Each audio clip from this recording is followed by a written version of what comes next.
सुप्रभात आपण मन समस्त को आम सासु हांडीशाला को स्वागत। आज मुझे करुच्ची छुई आलू बड़ी बैगण सारू तरकारी आसन देखिए मुझे कौन कौन सामग्री सब नहीं देखु कौन कौन परिबा नहीं आलू नहीं आलू एमती लंबा लंबा काटी चोपा लगी सारू नहीं मु तीन टा आ छुई नहीं बैगण मु काटिकी एमती लंबा लंबा बैगण काटिकी सब जिनस एमती लंबा लंबा कटा हम पानी रे पकईची आ मसला कौन नहीं देखु पियाज बिलाती सोरिष जीरा सुखिला लंका आ रसुण बाटापी अदा गोटे इंच नहीं आउ चोपा वाला रसुण नहीं छुंक देवाई बड़ीटा मुझे भाजिकी ये रखिकी सब बड़ीटा पकड़ापी मन रखिए मु बड़ी भाजिकी रखीदे एवं देखु मु तरकारी आरंभ करी सारू सब बेले चोपा छड़ेकी धोईकी रखीदे पानी रे पकईकी रखिए ना तार नाल अंश उठिब देखु कड़े तेल पकईची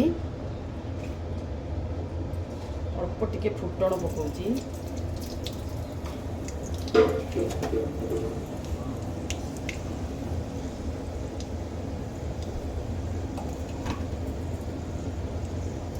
अल्प पियाज पकाउची फुटण मोर फुटी आसलानी पियाज पकाउची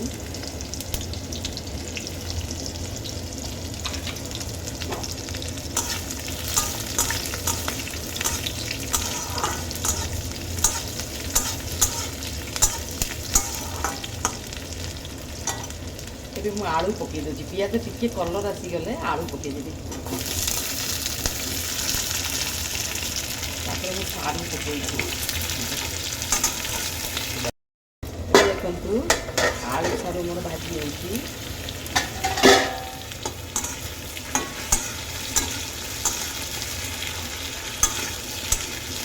लुण हल्दी पकईकी आउ 2 मिनट घोड़े देती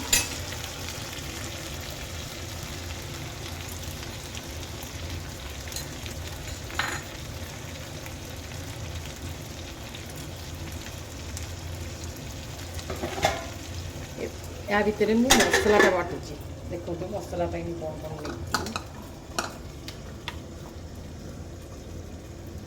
अदा रसुण सोरिष आ जीरा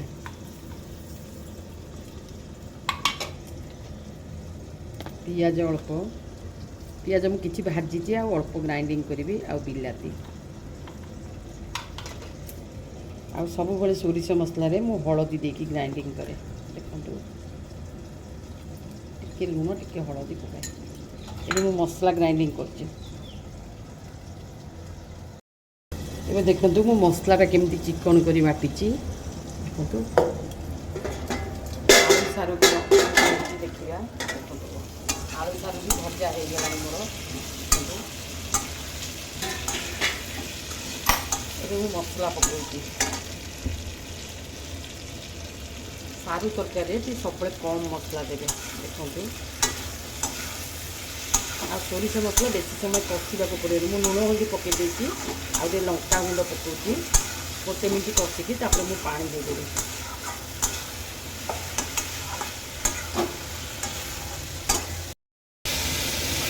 देखु मसला मोर हो गला सोरिष मसला बेसी समय कषा पड़ेगानी लंका गुंड पकेली कड़े तेल छाड़ा देखो ये मसला बाटी ग्राइंडर जार के पानी दे दूसरी आग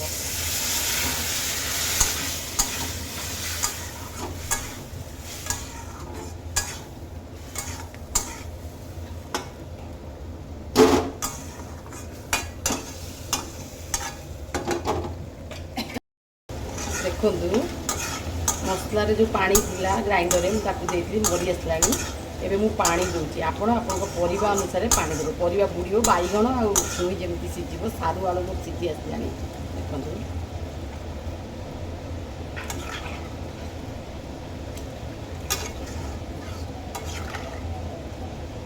सारू तरकारी बेसी पानी दिया हुए सारू पानी टाणी नब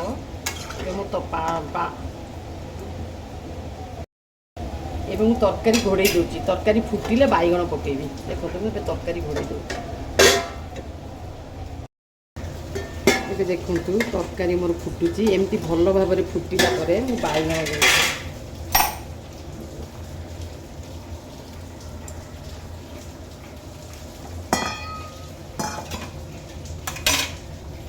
ବାଇଗଣ ଗୋଟେ ମିନିଟ୍ ଫୁଟି ସାରିଲା ପରେ ମୁଁ ଛୁଇଁ ପକେଇବି, ପୁଣି ଘୋଡ଼େଇ ଦେଉଛି।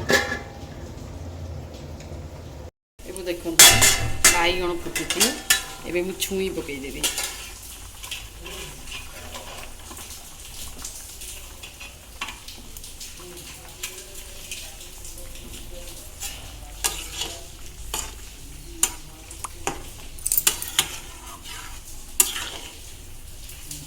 ଦେଖନ୍ତୁ ବାଇଗଣ ମୋର ସିଝି ଆସିଲାଣି, ସାରୁ ଆଳୁ ସବୁ ସିଝି ଆସିଲାଣି, ସାରୁ ସିଝିଲାଣି। ଏବେ ମୁଁ ସେପଟେ ତରକାରୀ ଛୁଙ୍କ ଦେବା ପାଇଁ ପ୍ୟାନ୍ ବସାଉଛି। ପ୍ୟାନ୍ ବସେଇଛି, ସୋରିଷ ତେଲ ନେଇଛି। ସବୁବେଳେ ମନେ ରଖିବେ ସୋରିଷ ମସଲା ତରକାରୀ ସୋରିଷ ତେଲରେ ହିଁ କରିବେ। ଦେଖନ୍ତୁ ମୁଁ ସୋରିଷ ତେଲ ନେଇଛି। ବାଲା ରସୁଣ ନେଇଛି। ରସୁଣ ଛେଚିଲା ବେଳେ ଆପଣମାନେ ଟିକେ ଲୁଣ ପକାଇଦେବେ, ରସୁଣ ଆଉ ଛିଟକିବନି। ଦେଖନ୍ତୁ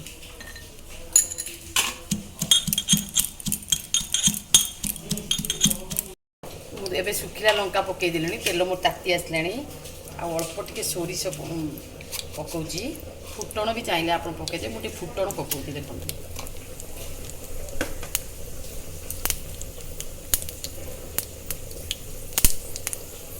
ଫୁଟଣ ମୋର ଫୁଟି ଆସିଲାଣି, ମୁଁ ଏବେ ରସୁଣ ପକାଉଛି। ରସୁଣକୁ ମୁଁ ଏମିତି ଚୋପା ବାଲା ରସୁଣ ନେଇଛି, ଦରଦର ଛେଚା କରିଛି। ଦେଖନ୍ତୁ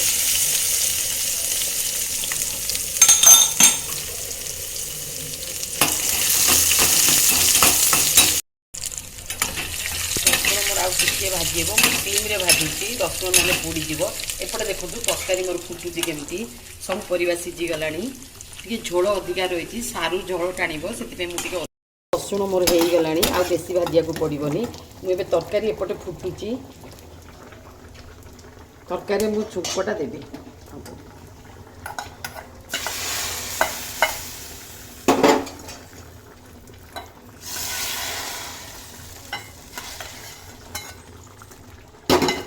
ଏବେ ମୁଁ ବଢ଼ି ପକାଇ ଦେଉଛି।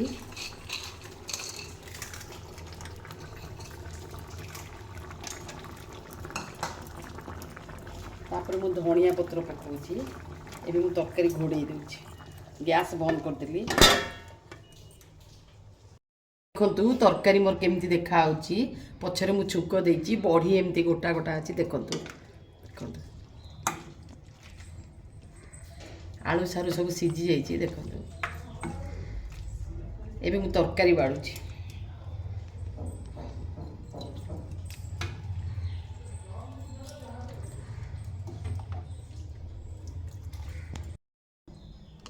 ଏବେ ଦେଖନ୍ତୁ ତରକାରୀ ପୁରା ମୋର ରେଡ଼ି। ଆପଣମାନେ ଥରେ ଏମିତି ନିଶ୍ଚୟ କରନ୍ତୁ। ଆଉ ଆମ ଶାଶୁ ବୋହୂ ହାଣ୍ଡିଶାଳକୁ ଲାଇକ୍, ସେୟାର, ସବସ୍କ୍ରାଇବ୍ କରିବାକୁ ଯେମିତି ଭୁଲିବେନି। ଜୟ ଜଗନ୍ନାଥ।